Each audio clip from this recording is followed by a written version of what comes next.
Hello and welcome to the Simsbury Woman. My name is Shannon Nall. Thank you so much for joining us today. I'm so happy that our special guest today is my friend Laurie Perez. Welcome, Laurie. Thank you. She is also a political anchor, reporter for Fox 61 in Hartford, and also the host of The Real Story, which is a show on political issues in Connecticut. So today we're going to be talking about the election. Here we are at the end of November. It was a very contentious election season for several years, and so I think it's time to step back, and particularly because this show focuses on women. Mm-hmm. So I want to take a look at your perspective on how women's issues were an integral part of this race. We heard about races across the country that were involving significant women's issues across the board. We heard about it in the presidential race. We heard about it in our Senate race, our congressional races, our local races. So just from the 40,000-foot view, what kind of role do you think women's issues and the women's vote played in the elections? Most people would agree that women's issues played a crucial role in the presidential race, maybe surprisingly to some people, because I don't think, while the abortion issue is always kind of an undercurrent of many election seasons, it became so much part of the forefront of the presidential race. I think taking some people a little bit by surprise when the Republican National Committee made it part of their platform in such a glaring way and a really stunning way to people. So all of a sudden it became this issue that we were talking about in every debate and in every interview with the candidates. And so that was interesting because I don't think people expected it to be quite so much of a focus of the race in 2012. And the Democrats really took advantage of that because they were able to point out that they had such glaring differences with the Republicans on that issue. And then, and then the PACs also took advantage of it, maybe not in the best of way, but really in stirring up what a lot of people thought was undue fear about what might or might not happen. And so it brought that specific women's issue back into the forefront in a way that I don't think that people knew was going to happen in this election.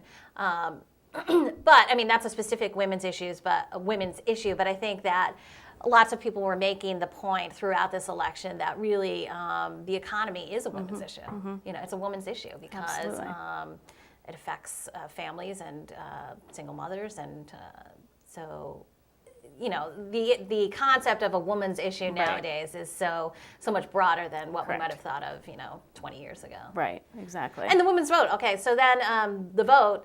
I think we saw in the end in the presidential election that the vote was swayed largely by minorities and women. They came out and voted, and that's what swung. Mm-hmm. That's what swung the election. And now there's a lot of posturing from both parties. Lots of analysts and experts saying that the Republicans really need to change their strategy and change their whole focus and reaching out, making sure that they are more inclusive of women and of minorities, because otherwise, some people say that they're going to falter in all these elections. Right. I do want to talk about that a little bit as well, because even leading up to the actual election day, there has been so much discourse about this war on women or perceived war on women, war against women, war for women. Right. And so it was really interesting for it to really come to light in this election. Mm-hmm. And now looking back at it saying, okay, what have we done right and what have we done wrong and how do we move forward? Mm-hmm. And certainly in Connecticut, we had a very contentious Senate race that also involved two candidates who were very openly supporting or courting the women's vote. So can we talk about that for a bit? Sure. I mean, I don't know. I guess we can start with Linda McMahon, who, if we want to just start off talking about her political strategy, I mean, it was a complete turnaround from her first Senate race, where she was actually much more effective this time around in persuading women that she was someone to consider, a candidate to consider. She really softened up her campaign ads. She softened up her stances on even the way that she was perceived in public, the way that she acted in public, and I think that she was pretty effective in that. Mm-hmm. She gained a lot of ground with women. Where she faltered was her stand was, well, I am a woman, and so I'm pro-woman, and I'm not going to. She said she wasn't going to vote on any legislation that. I think she said that she wasn't going to vote on any legislation that took away women's rights. Right. But then, alternately at the same time, she was supporting things like the Blunt Amendment. So it was difficult, I think, for some women to really get a feel for where she actually stood, and I think that was part of what. In the end, cost her. Mm-hmm. And here in Simsbury, in the 5th District, we have a new congresswoman who is now taking the seat of Senator-elect Murphy, Congresswoman Elizabeth Esty. Congresswoman-elect Elizabeth Esty. Yeah. And also another race that got very contentious between Elizabeth Esty and Andrew Rohrabaugh. And again, two very strong candidates who were really working hard to make sure that they were courting the women's vote. I just think it's such an interesting trend that it was such a part of this electoral process. And that was a great race that didn't really get as much attention as it might have because the Senate race was so much the focus. But Andrew Rohrabaugh is widely considered to be a pretty moderate Republican, and a lot of people thought that when Chris Donovan got embroiled in the scandal with his campaign finances, that it was really Andrew Rohrbaugh's race to lose. And he's considered to be a moderate, an environmentalist, so people thought that he really had a good shot. But Elizabeth Esty ran a great campaign. She was not that, neither of them were really that well known outside of like Politico circles. But she had a lot of support from the National Party, and she's very accomplished, comes across very well, and in the end, frankly, a lot of people think that because it was a presidential year that she got the extra push that she needed to get over the edge there. But an interesting thing in both the Senate and the congressional race is it never really comes out as much as you might think it would.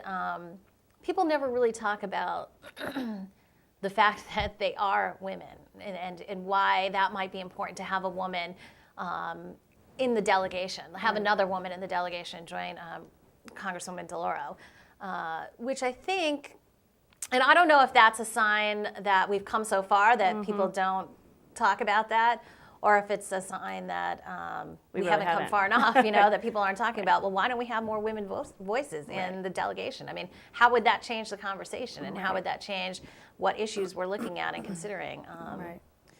But that's interesting. It is. Now, as we kind of look at the political landscape now, and we look at how we're going to move forward, what role, or how important, I guess, do you think that kind of what we were talking about, women are going to be in creating and shaping the political landscape and policy moving forward? Well, I think that the more women who run, obviously the more chances there are that they'll get elected. And I think if we have more successful and outspoken women, that people would begin to value that. I think, there were big wins, Elizabeth Warren, there were big wins. Hillary Clinton has certainly been a well-known, successful woman. If Elizabeth Esty does well, if Congresswoman DeLauro continues to do well, then I think people will begin to value more the role that a woman's voice has in shaping legislation and just in taking part in the conversation, not just about women's issues, but about, any issue, national policy, anything, foreign policy. Because I think that people do think that having different voices in there changes the outcome. Right. Now, let's take a small step to the side of this specifically, but our country is at a tremendous crossroads right now, with both sides really needing to pull together and work to repair damages that have been caused to our country, our financial situation, this fiscal cliff that is looming. What do you see from being in political circles as something that really needs to happen so that we can continue to move forward?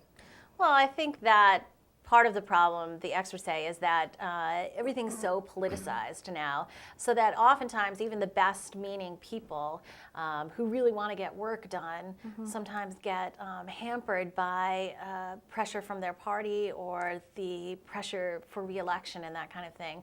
So, I mean, that's been the criticism with the first term that the president had, was that Republicans, some say, were just so intent on making sure that he didn't have a good first term, so that his re-election chances would be lessened, that there weren't enough voices in there saying, listen, we just need to be working on what we need to work on, and, and be concerned less about the president's re-election chances. But I mean, I think that's what we hear, when I talk to Congressman or Senator-elect Murphy and talk to other members of the delegation. It's really that sometimes even when you have the best intentions, there are other things that get in the way. And that's frustrating, I think, to the people on the street. Absolutely. That, I mean, we see gridlock. Yeah, and we see, okay, well, who cares about, I mean, we're less concerned about whether you're in office in 6 years from now, or, why aren't we doing what's best for the country? I mean, we constantly hear that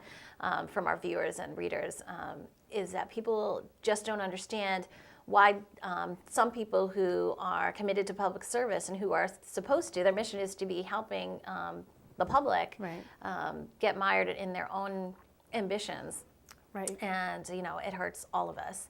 And I don't know. I don't know what the solution is. I mean, I don't know. I mean, I think it's going to have to come from all of them. People say that this term will be better because the Republicans won't have as much of an agenda. I mean, not to be, anti-Republican, but that's what a lot of people say, is that there won't be as much tension because of a looming election. Right. Well, right, because in 4 years, this president will not be in office. Right. So let's just get some work done. Right. Which would be tremendously refreshing to be able to move in that vein. Well, and also the other reason, aside from like their altruistic feelings, why there might be more impetus to get things done is because if the GOP really does want to improve their election chances in the next go-around, then there might be some pressure to compromise and be seen as cooperative and, getting to work. Interesting. Well, let's hope. We're moving on that path.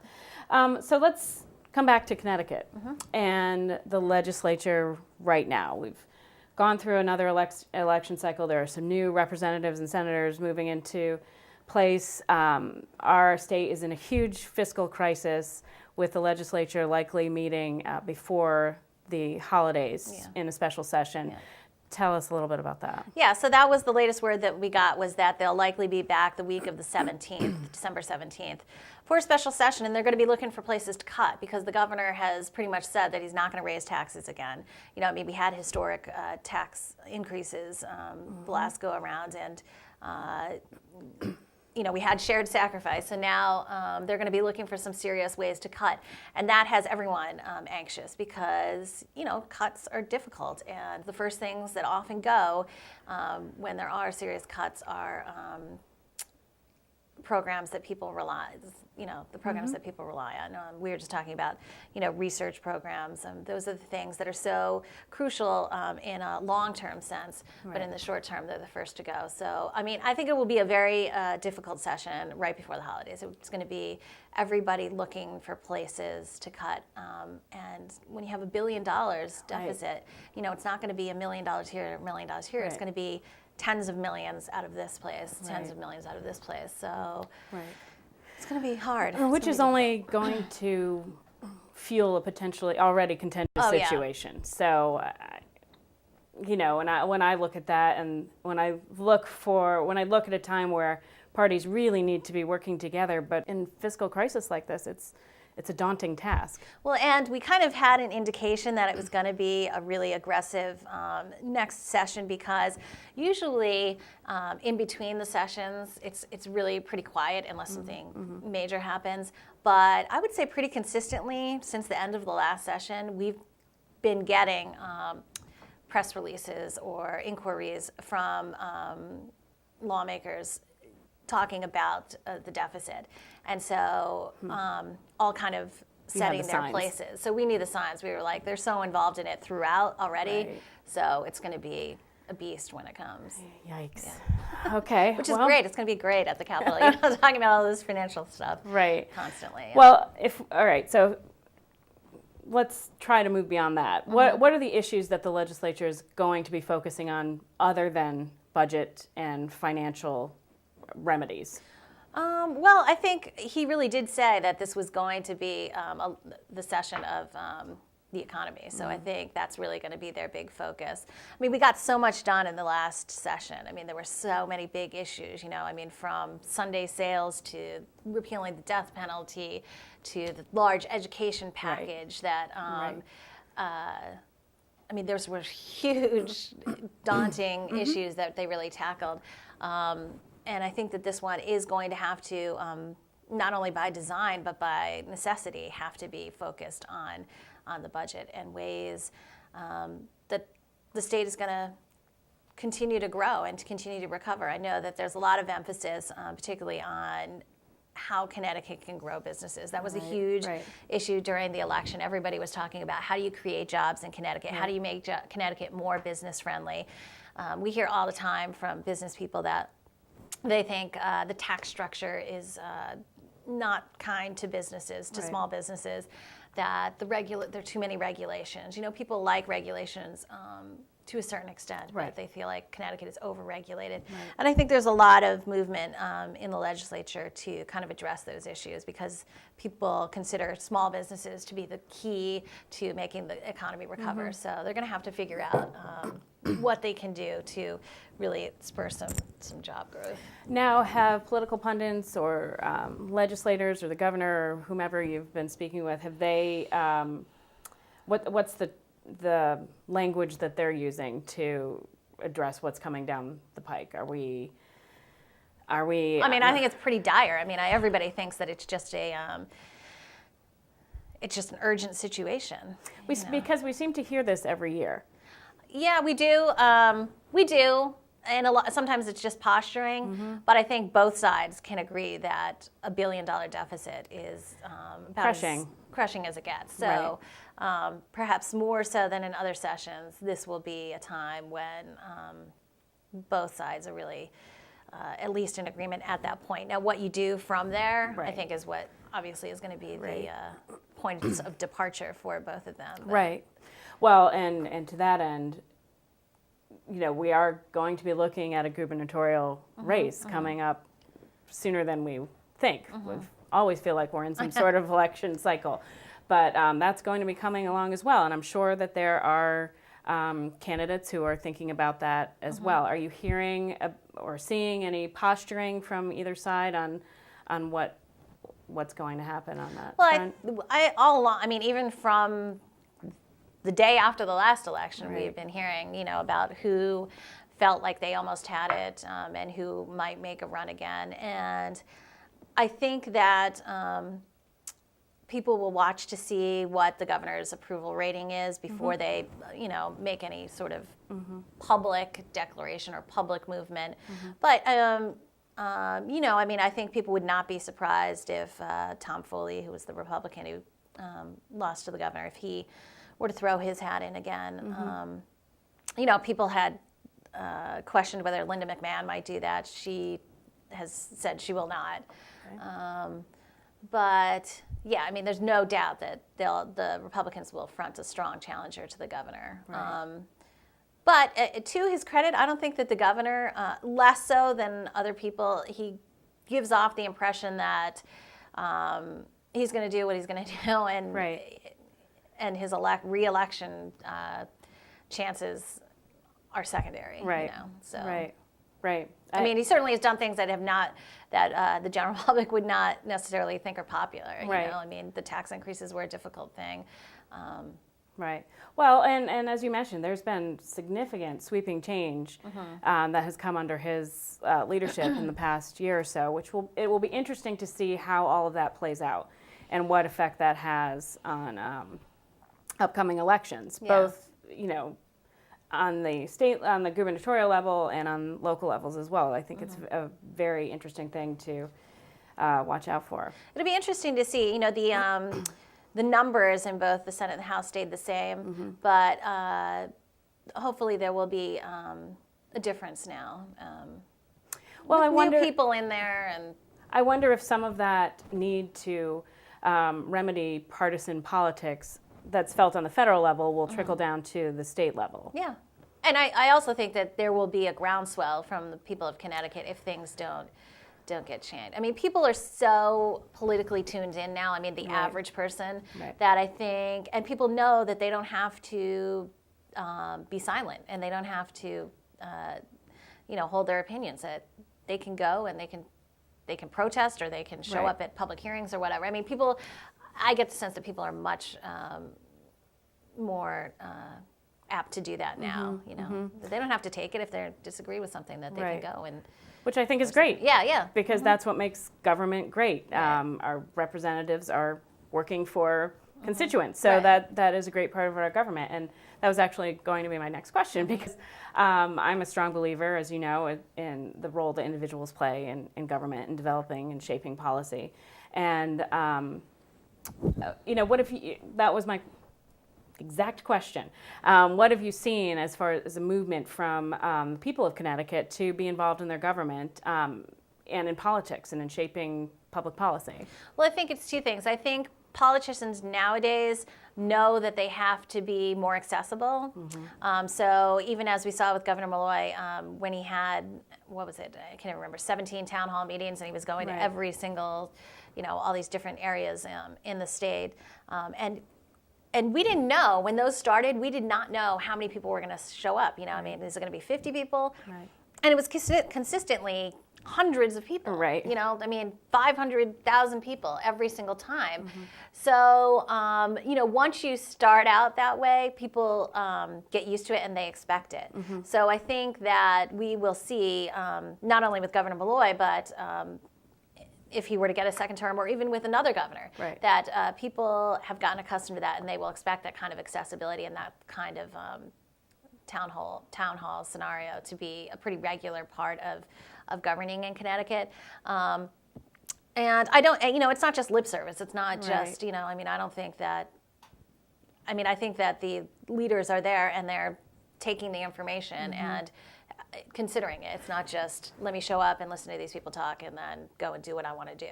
Or at least I hope not. Well, I do feel like that there's a mood now that is encouraging leadership to really take all of this to heart and to listen well and to act. Well, we hope, yes, of course. That's all we can do is hope. But I do feel like that is where we are. So I hope that will continue into this legislative session and throughout the country, because really that should be what is driving change. Right, and we saw that even I think through this campaign, there were lots of, town hall meetings are so in vogue now, even on the national level. So I think that people like that, and it makes it easy for people to get involved and to make their opinions known, rather than having to seek out, it's almost, rather than having to seek out their leadership, the leadership comes to them. It makes it very easy so people can get involved and make their opinions known. Absolutely. I mean, we've talked about the economy and the budget.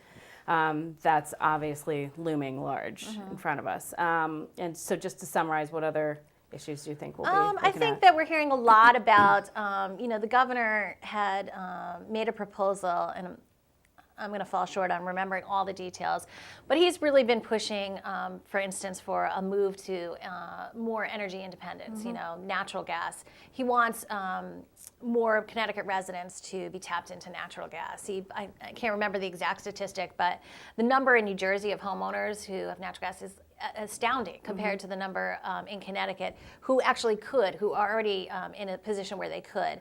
And I think that is going to be a pretty big issue, and I think people are looking for that kind of leadership on that, particularly after these storms.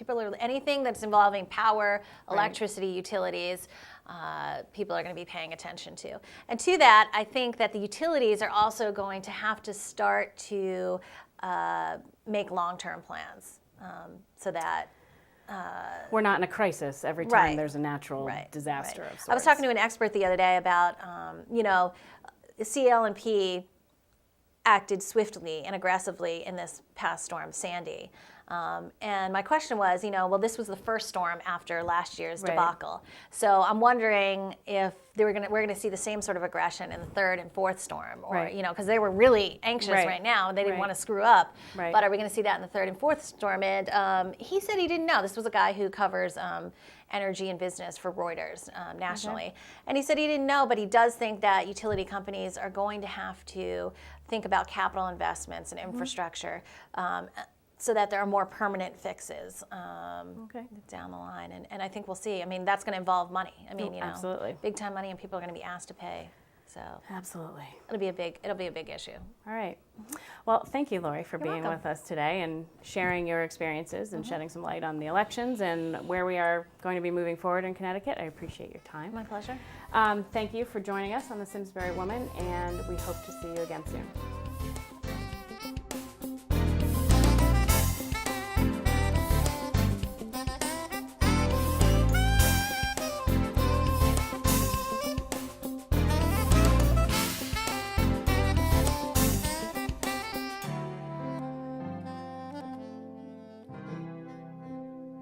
Funding for Simsbury Community Television is provided in part by contributions from viewers like you.